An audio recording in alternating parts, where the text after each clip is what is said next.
For whatever reason, the avoidant attachment style, the avoidant man, has gotten a bad rap. And I get it. As someone who tends to be anxious, avoidance used to trigger the F out of me.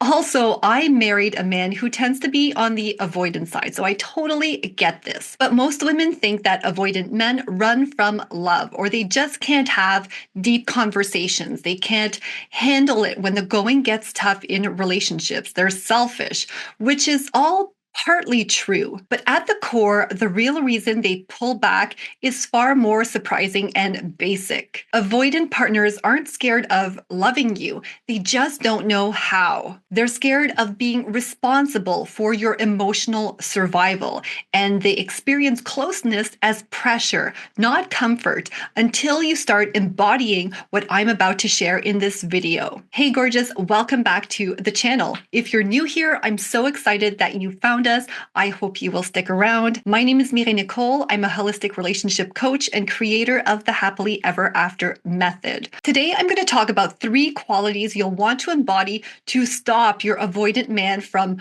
pulling away or running away and finally stay close to you. And you'll get to stop chasing and being anxious. First and foremost, let's be clear that the avoidant attachment style is not a pathology. It's not bad. It doesn't mean he's a toxic person. None of the attachment styles are inherently good or bad. They're just a behavior, like a tendency, and this behavior can shift. You just need to be aware and be resourced with the right tools to love around it. That's if ultimately you're deeply in love and the relationship is right for you. So let's get this straight. Avoidant men aren't running from intimacy because they want to. They actually want a deep connection just as much as you do, but they're running from what they fear intimacy will cost them. Avoidant men often fear being controlled. They fear losing individuality. They fear emotional expectations that they might fail at. They want closeness, but feel overwhelmed by it. If you're not intentional with your approach with an avoidant man and you're just operating from your own insecurities, your wounds, and your lack of knowledge, it will feel like he just doesn't care. But here's the twist. When a woman embodies 3 specific qualities, the avoidant partner just doesn't just stop running. He becomes the one who initiates. Yes, it can be the other way around. He can initiate closeness. I know because when I dated my husband for 7 years, he was fully in his avoidance and I was fully in my anxiousness.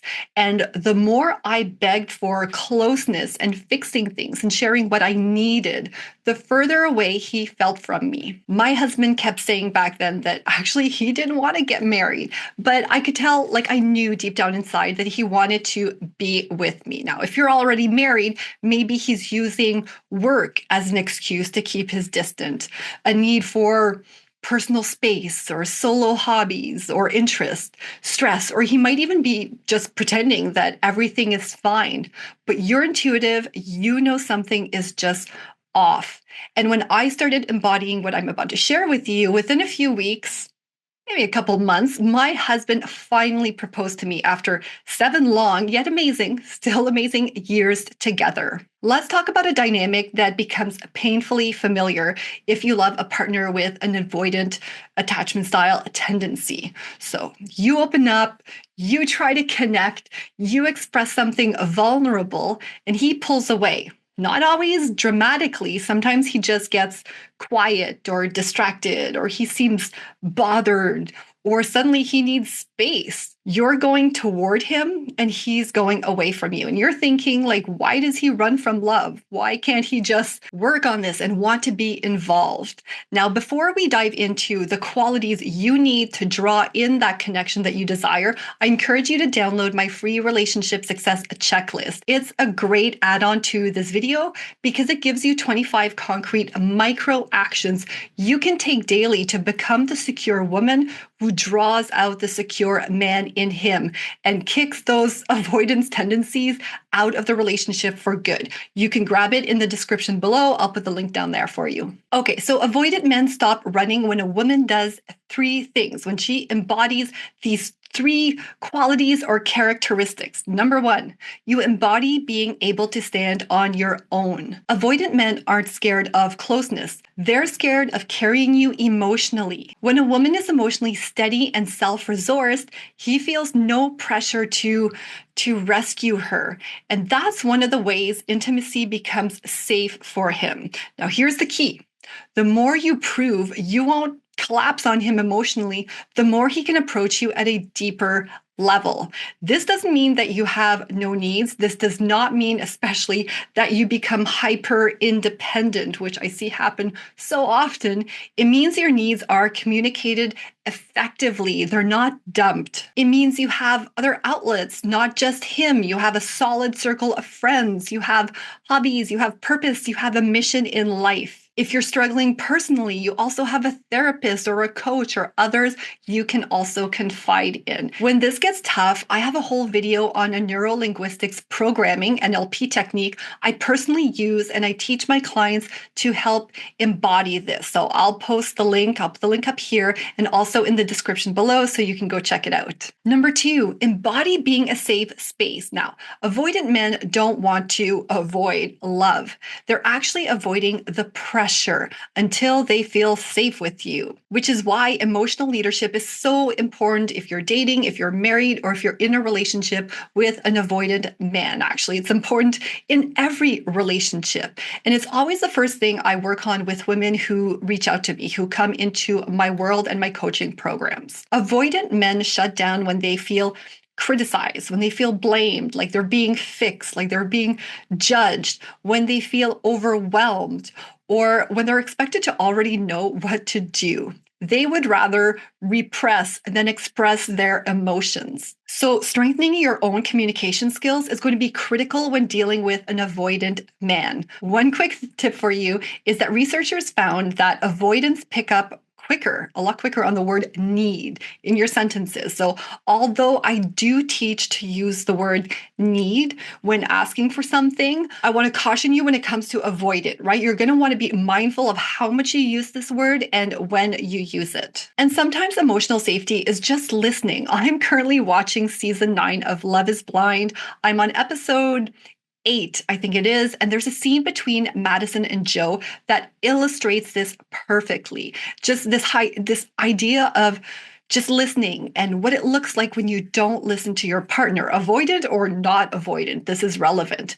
Now, I'm not condoning Joe's words or actions in the season. He does have his own questionable behaviors in there. And I don't think he's actually completely avoidant. And he does all this self-help stuff, which is interesting. But I want you to look closely at Madison's reaction. So I'm going to show you right here a super quick look at the clip with no sound, just so you see what clip I'm talking about. And you can search it for yourself on Netflix because I don't want to have a copyright strike against me on my YouTube channel. And you'll notice he even says to her, like, this makes me, let me start again, not want to open up emotionally to you. Like, boom. And I'm willing to bet it would have any avoidant man running. So the fact that he didn't run away, maybe it's because he's on a TV show too, says something about his style. But, you know, he seems secure enough to stay and say that exact statement, which is great.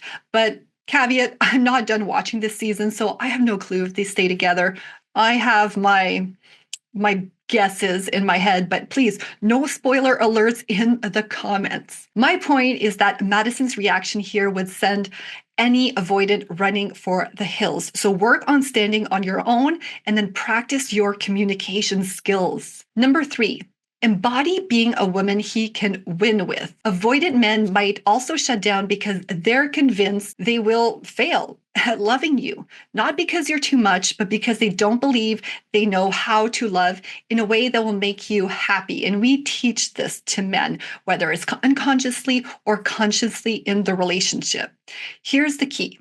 Men don't pursue when they feel powerless, when they see no point, when they think they're going to fail, right? If every attempt feels invisible, underappreciated, or not enough, like why risk trying again? That's like almost just human nature in general. It becomes a better option to run or to avoid. Think of it like teaching someone a new language. Like if you correct every pronunciation or mistake or remind them of what they said wrong the last time, they'll stop speaking altogether. They'll just give up. What's the point? And that doesn't feel good. People are wired to chase what feels good and avoid what doesn't feel good. It's like a basic survival instinct. But if you acknowledge progress, even if it's like small, they get braver, they get more expressive, more fluent, if we're going on this example of learning a language. Love works the same way for avoidant partners. He's probably spent years believing, I can't meet expectations. I'm not meant for relationships. It never works out. It never feels good. This or that always happens, right? Because he's trying to make you happy, but also maintain some level of independence that feels good to him in his avoidant attachment style. So when you show him what success looks like and you're able to notice it, and he still has like some of that freedom and doesn't feel controlled, they get emotionally courageous again. So show him the path and he'll walk it. Show him the progress and he'll run it. And this isn't about doing all the work in the relationship or coddling his avoidant behavior. We do not want to do that, of course. It's about making emotional growth visible so his brain understands trying isn't dangerous or overwhelming. Trying actually works. And when he feels he can win with you, he's going to open up more. He's going to reach out more. He's going to take more initiative. He's going to be more open to repairing after conflict with you. He becomes more consistent and reliable, and he'll feel more in control instead of feeling controlled, which is what avoidant men fear. One of the things they fear. And when a man believes he can succeed at loving you, love becomes a mission, his mission, not a threat to him. So remember to embody these three qualities. 1, being able to stand on your own. 2, being a safe space. And 3, being someone he can succeed with. You're no longer chasing a withdrawn partner. You're becoming the kind of woman love feels safe to come toward. And if you want help applying this in real life, I made something for you. Don't forget to download my free relationship success checklist. It's packed with 25 daily micro actions to end avoidant distance, rebuild connection, and boost your confidence.